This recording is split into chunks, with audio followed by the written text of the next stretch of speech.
Okay, so Baluch, for now, thank you very much indeed. Thank you. You're watching BBC News. We'll bring you the latest live from Pakistan as and when it happens. Do stay with us here on BBC News.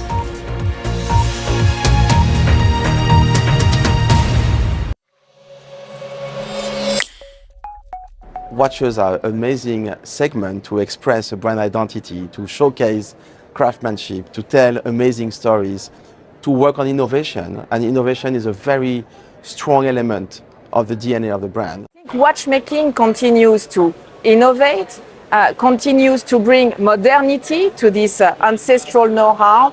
We see the interest in younger generations for the object of timepieces. Creation is about proposing something to the customers that they don't think they want, and that's the idea. The watch, the mechanical watch, has become a piece of art, and I think you really buy through an important emotional aspect. Luxury, I think, is an experience, and I think sustainability should be part of that experience nowadays.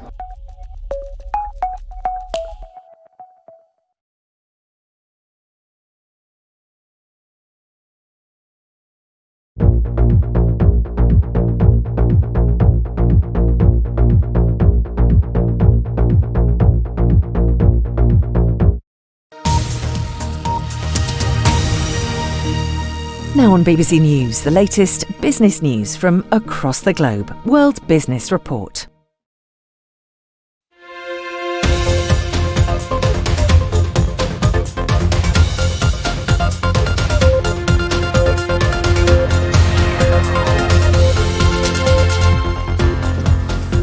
Hey, the UK economy grows by just a pinch, 0.1% in the first 3 months of the year as the cost of living crisis continues to bite.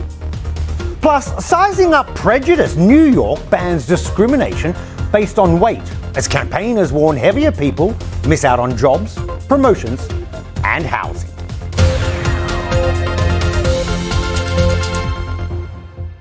Hello everybody, I'm Aaron Heslehurst. Welcome to the World Business Report. Give me about 13 minutes and I'll try to give you a fascinating snapshot of all the latest in the world of business and money. Hey, let's start right here in the UK, where the economy in the first 3 months of this year recorded growth of just 0.1%.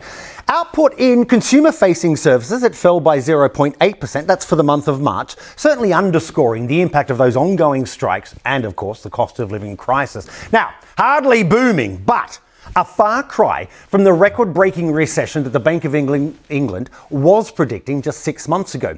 As you know, yesterday, Thursday, the bank announced a major rethink of its forecast, saying that the UK will now avoid going into recession. And of course, talking about this, the interest rates, the bank also raised its main interest rates once again by 0.25% to that. Now it's now sitting at 4.5%. That's the 12th rate rise in a row. It puts the cost of borrowing right here in the UK at a 15-year high. Well, let's get more on this. Jump straight over to Dr. Steve Nolan, who's Senior Lecturer in Economics at the Liverpool John Moores University. Steve, always good to see you, my friend. Steve, okay, so hardly the doom and gloom of the recession that was predicted, but look, let's be frank here.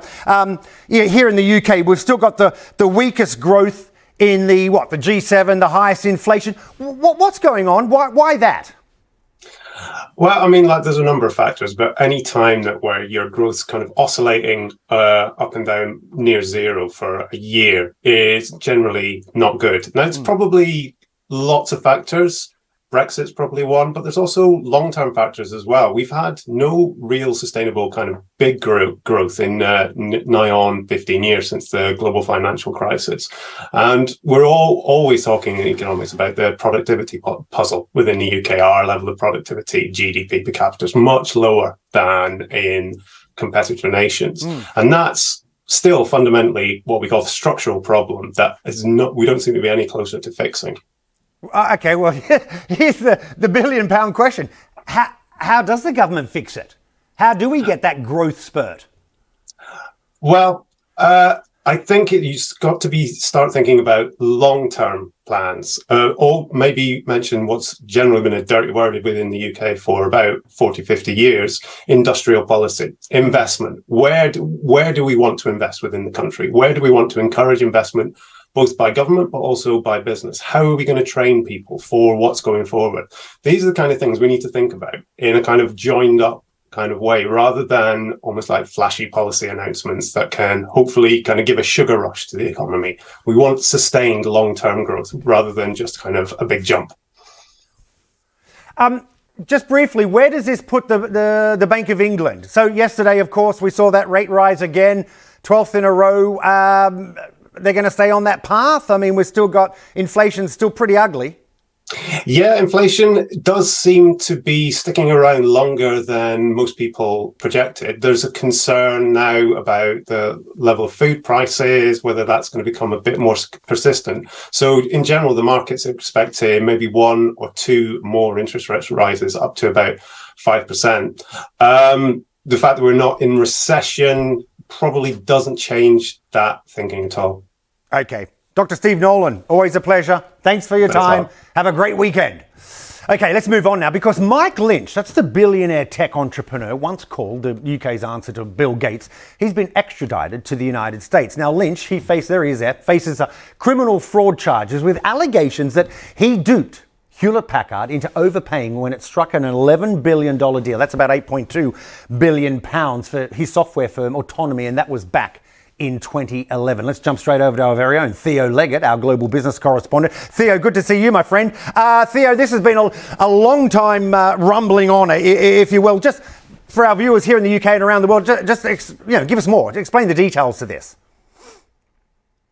Well, Aaron, Autonomy was set up back in 1996, and it was co-founded by Mike Lynch. And 15 years later, it had grown into a darling of the UK tech sector, and it was snapped up by Hewlett-Packard in 2011 for, as you said, about $11 billion. And at the time, everybody was very, very happy about it. But within a year, all the recriminations had started, and HP came out with an announcement where it said, basically, the value of Autonomy was much less than it had thought. It had to write off about $8.8 billion worth of its investment, and it said it had been deliberately misled about the state of Autonomy's finances.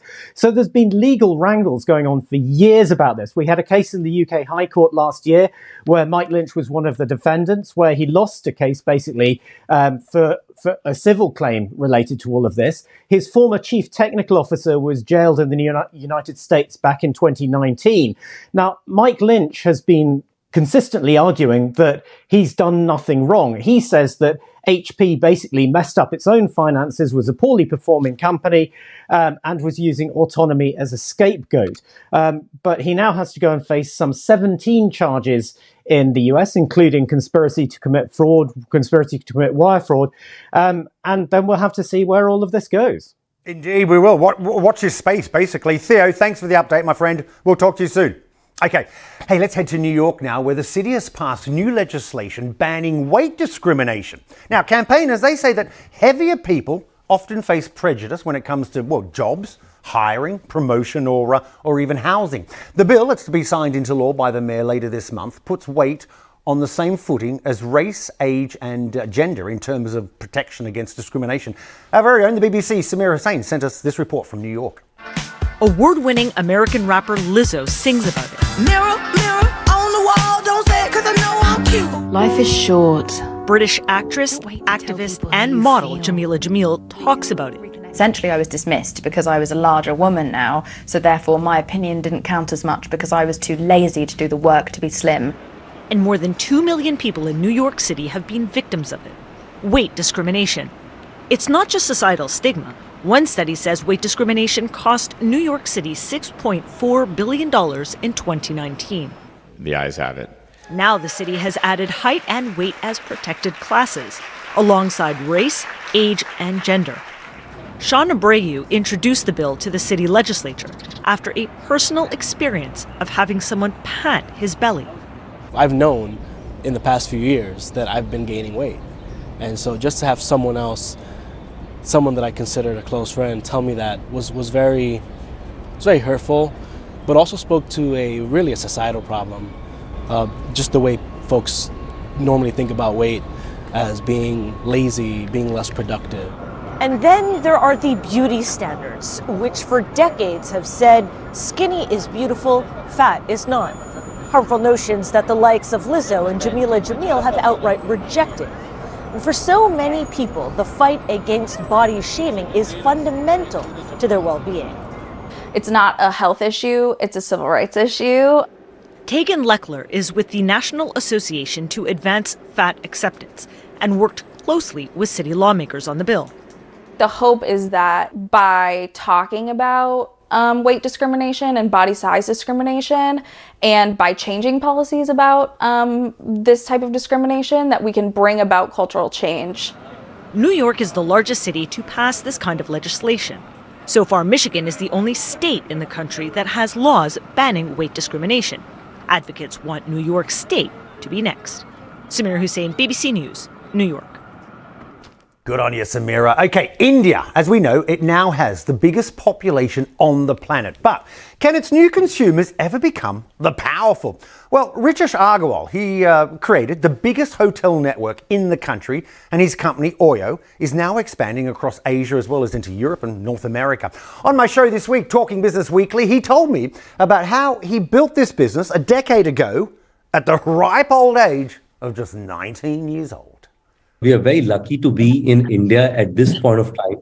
India is increasingly not just an attractive market for consumers to go from unorganized ecosystem to organized, but also the use of technology is rapidly increasing. You know, if 9 years back, if you had met me and asked that, would you have more than 50 million users? I'd say no way in 10 years, because the amount of capital required to reach so many users is semi-impossible for someone like me to get access to. But because now we have access to mobile app, which allows reach to all the consumers like to use mobile experience. Suddenly we don't need to put thousands of stores to reach out to them. Second, there is access to capital, which was never available earlier for young people with great ideas. But today, if you have great success in your early results, people see your business plans and think that this is a right opportunity. The best in the world, whether it is Lightspeed Capital, Sequoia Capital, SoftBank Vision Fund, they would all be willing to support you with capital.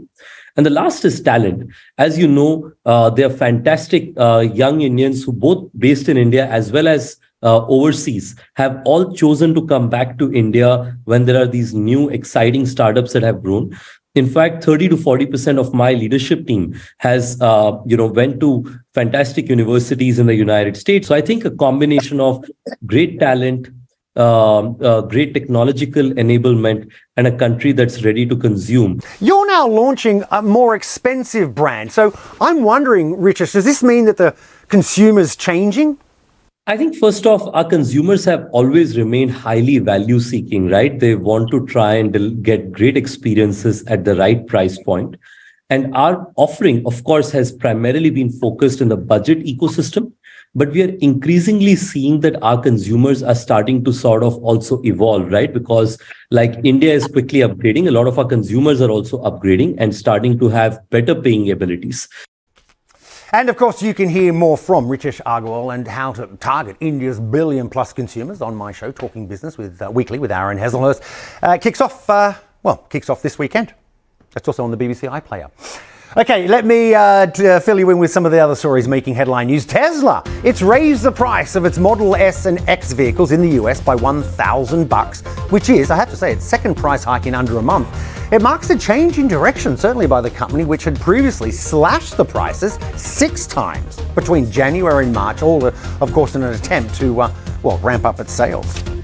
And Australia's government has approved a new coal mine for the first time since it was elected last year. It was elected on a climate action platform, believe it or not. The Isaac River coal mine, which is an 11-hour drive north of Brisbane, is expected to produce around 2.5 million tonnes of coal over 5 years. A quick flash of the markets. I tell you what, the last time I saw them, they were a bit mixed if they're coming up, but they were a bit mixed as traders, they're weighing up. Well, they're up here in Europe, but traders are just weighing up a range of issues. The US debt ceiling, high-level talks between Washington and Beijing, and the banking sector worries. Follow me on Twitter. Tweet me, I'll tweet you back. You can get me at BBC Aaron. I'll see you soon. Bye-bye.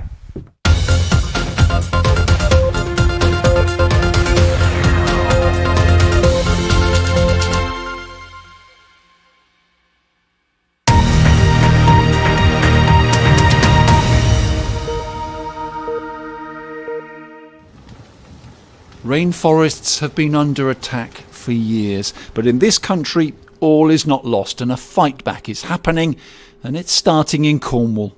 The mission of the charity is over the next 30 years to triple the amount of temperate rainforest growing in the UK back up to 1 million acres.